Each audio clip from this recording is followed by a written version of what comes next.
بسم الله الرحمن الرحيم الحمد لله والصلاة والسلام على رسول الله وعلى آله وأصحابه أجمعين أما بعد ناظرین کرام السلام علیکم ورحمۃ اللہ وبرکاتہ۔ منتخب احادیث کے عنوان سے اس پروگرام کے ہمراہ ہم آپ کی خدمت میں حاضر ہیں۔ آج کی اس ملاقات میں ہم آغاز کر رہے ہیں اس حدیث سے کہ جس کا نمبر ہے اس سلسلے میں 7، اور یہ حدیث صحیح مسلم میں ہے جہاں اس کا نمبر ہے 55، کتاب الایمان باب نمبر 23۔ اور اس حدیث میں رسول اللہ صلی اللہ علیہ وسلم کی طرف سے امت کو جو قیمتی ترین تعلیم دی گئی ہے، اور یہ کہ اس حدیث کا جو موضوع ہے تو اس کی مناسبت سے آج کی ہماری اس ملاقات کا عنوان ہے ہر ایک کے لیے خیر خواہی۔ رسول اللہ صلی اللہ علیہ وسلم نے ارشاد فرمایا، الدین النصیحہ الدین النصیحہ الدین النصیحہ۔ 3 بار آپ صلی اللہ علیہ وسلم نے یہی ارشاد فرمایا کہ الدین النصیحہ، یعنی دین خیر خواہی کا نام ہے۔ قالوا لمن یا رسول اللہ، لوگوں نے عرض کیا کہ خیر خواہی کس کے لیے اے اللہ کے رسول صلی اللہ علیہ وسلم؟ قال، تب آپ صلی اللہ علیہ وسلم نے ارشاد فرمایا، للہ ولکتابہ ولرسولہ ولأئمة المسلمین وعامتہم۔ فرمایا کہ خیر خواہی اللہ کے لیے اور اللہ کی کتاب کے لیے اور اللہ کے رسول صلی اللہ علیہ وسلم کے لیے اور مسلمانوں کے جو رہنما ہیں ان کے لیے، اور یہ کہ عام مسلمانوں کے لیے بھی۔ یہاں ناظرین کرام ہمیں یہ بات سمجھنے کی ضرورت ہے کہ اس حدیث مبارک میں رسول اللہ صلی اللہ علیہ وسلم نے یہ جو ارشاد فرمایا الدین النصیحہ، دین نام ہے خیر خواہی کا، تو ہم نے نصیحت کا ترجمہ کیا ہے خیر خواہی، کیونکہ اگر غور کیا جائے کہ اردو میں جس طرح کہا جاتا ہے کہ فلاں نے فلاں کو نصیحت کی، تو در حقیقت اس کا مفہوم بھی یہی ہے کہ انسان جب کسی کو نصیحت کیا کرتا ہے، کوئی اچھی بات اسے سمجھایا کرتا ہے یا اسے کسی برائی سے باز رہنے کی تاکید و تلقین کیا کرتا ہے، تو گویا یہ بھی خیر خواہی کی وجہ سے ہے کہ نصیحت اسی کو کی جاتی ہے کہ جس کے لیے دل میں خیر خواہی کے جذبات ہوں، جس کے لیے انسان پوری طرح مخلص ہو، تو گویا کہ نصیحت کے معنی خیر خواہی، اور اسی طرح نصیحت کے معنی کسی کے لیے مکمل مخلص ہونا۔ رسول اللہ صلی اللہ علیہ وسلم نے یہ جو ارشاد فرمایا کہ دین نام ہے خیر خواہی کا، یعنی انسان ہر ایک کے لیے مخلص ہو۔ اب سوال یہ کیا گیا کہ اے اللہ کے رسول ارشاد فرمائیے کہ کس کے لیے خیر خواہی، اور یہ کہ انسان مخلص ہو کس کے ساتھ؟ جواب میں آپ صلی اللہ علیہ وسلم نے فرمایا کہ للہ۔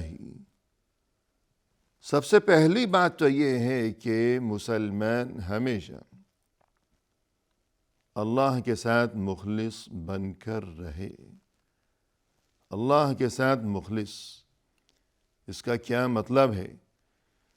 اس کا مطلب یہ ہے کہ انسان صدق دل سے اللہ کو اپنا معبود تسلیم کرے، اللہ پر حقیقی ایمان ہو دل کی گہرائیوں میں، اور یہ کہ انسان صدق دل سے اس بات کی گواہی دے اور اس بات کو قبول کرے کہ یہ تمام زمین و آسمان، یہ تمام کائنات اور اتنی بڑی اس کائنات میں یہ اس قدر زیادہ ہے، اور یہ کہ بے شمار اور لا تعداد یہ رنگ برنگی مخلوقات، اور یہ کہ یہ لہلہاتی کھیتیاں، یہ چمکتے ہوئے چاند ستارے، اور یہ اونچے اونچے پہاڑ، اور یہ گہرے گہرے دریا، اور یہ سمندر، یہ سبھی کچھ خود بخود نہیں ہے۔ کوئی ہے اس کائنات کا پیدا کرنے والا، کوئی ہے اس کائنات کے نظام کو چلانے اور سنبھالنے والا، اور یقیناً وہ صرف اللہ ہی ہے۔ تو یوں اللہ کو اپنا رب تسلیم کرنا کہ صرف اللہ ہی ہے جو کہ رب ہے، جو کہ تمام کائنات کا رب ہے، اور پھر مزید یہ کہ وہی اللہ وحدہ لا شریک لہ معبود برحق بھی ہے، کہ اس کے سوا اور کوئی نہ تو رب ہے اور اسی طرح اس کے سوا اور کوئی عبادت کے لائق بھی نہیں ہے۔ تو ان باتوں پر دل کی گہرائیوں سے ایمان رکھنا اور ان باتوں کو درست اور سچا تسلیم کرنا، اور پھر یہ کہ ہمیشہ اللہ کی عبادت و اطاعت و فرما برداری کرتے رہنا، اور یہ کہ اس کی نافرمانی سے بچنے کی ہمیشہ زندگی کے ہر معاملے میں مخلصانہ کوشش اور فکر و جستجو کرتے رہنا۔ تو یہ مطلب ہو گیا کہ مسلمان کے لیے ضروری ہے یہ بات کہ وہ اللہ کے ساتھ مخلص رہے، یہ پہلی بات۔ اور دوسری بات یہ کہ اللہ کی کتاب کے ساتھ مخلص رہے۔ اس سے مراد یہ ہے کہ انسان صدق دل سے اس بات کو تسلیم کرے اور قبول کرے کہ اللہ کی کتاب، یہ قرآن مجید، یہ فرقان حمید، یہ اللہ کی طرف سے نازل فرمودہ یہ الہامی کتاب ہے، اور یہ سچی کتاب ہے۔ اس کی حقانیت و صداقت کو تسلیم کرے دل کی گہرائیوں سے، اور یہ کہ قرآن کریم کی تلاوت کی پابندی ہو، اہتمام و التزام ہو۔ مزید یہ کہ قرآن کریم میں جو اللہ کی طرف سے پاکیزہ تعلیمات ہیں ان کے بارے میں غور و فکر کرتے رہنا، اور یہ کہ تدبر ہو، اور پھر یہ کہ ان پاکیزہ تعلیمات کو سمجھنے کے بعد ان پر عمل کی کوشش کرتا رہے انسان زندگی کے ہر معاملے میں اور زندگی کے ہر شعبے میں۔ اور اس کے بعد یہ کہ مسلمان مخلص بن کر رہے ہمیشہ اللہ کے رسول صلی اللہ علیہ وسلم کے ساتھ، یعنی دل کی گہرائیوں سے اس حقیقت کو تسلیم کرے کہ رسول اللہ صلی اللہ علیہ وسلم کو اللہ کی طرف سے آخری نبی، خاتم الانبیاء والمرسلین، سید الاولین والآخرین، اور یہ کہ رحمت للعالمین بنا کر مبعوث کیا گیا ہے۔ تمام دنیا انسانیت کی جانب آپ صلی اللہ علیہ وسلم کو اللہ کی طرف سے بھیجا گیا ہے۔ آپ صلی اللہ علیہ وسلم کی نبوت و رسالت زمان و مکان کی حدود و قیود سے بالا تر ہے۔ قیامت تک کے لیے ہر انسان کسی بھی زمانے سے اس کا تعلق ہو، کسی بھی قوم اور قبیلے سے اس کا تعلق ہو، کسی بھی ملک سے اس کا تعلق ہو، کوئی بھی زبان وہ بولا کرتا ہو، لیکن اس حقیقت کو صدق دل سے تسلیم کیا جانا ضروری ہے کہ ہر انسان اگر دنیا میں وہ کامیابی و کامرانی چاہتا ہے، پھر اس سے بھی بڑھ کر مزید یہ کہ آخرت کی جو ابدی اور دائمی زندگی ہے، وہاں اگر وہ اپنے لیے صلاح و فلاح اور نجات کا آرزو مند ہے، اور یہ کہ اگر کوئی اللہ کا قرب حاصل کرنے کا خواہش مند ہے، تو اس کے لیے طریقہ صرف اور صرف ایک ہی ہے، اور وہ طریقہ یہ ہے کہ انسان رسول اللہ صلی اللہ علیہ وسلم کی پاکیزہ تعلیمات کا اتباع کرے۔ اللہ کا قرب حاصل کرنے کا اور کوئی ذریعہ نہیں ہے اور کوئی طریقہ نہیں ہے سوائے اس کے کہ رسول اللہ صلی اللہ علیہ وسلم کی تعلیمات کو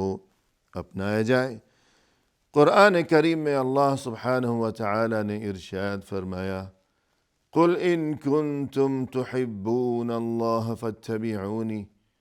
اے نبی صلی اللہ علیہ وسلم آپ کہہ دیجئے کہ اگر تم اللہ سے محبت رکھتے ہو تو تم میرا اتباع کرو۔ یعنی اگر کوئی اللہ سے محبت رکھتا ہے اور اللہ کے قرب کا حصول چاہتا ہے تو پھر اس کے لیے طریقہ ایک ہی ہے، وہ خوب سمجھ لے اس طریقے کو کہ رسول اللہ صلی اللہ علیہ وسلم کی پاکیزہ تعلیمات کو اپنایا جائے۔ اور اسی طرح فرمایا قرآن کریم میں، لَقَدْ كَانَ لَكُمْ فِي رَسُولِ اللَّهِ أُسْوَةٌ حَسَنَةٌ، یقیناً تمہارے لیے رسول اللہ صلی اللہ علیہ وسلم کی شخصیت میں اسوہ حسنہ یعنی روشن مثال ہے،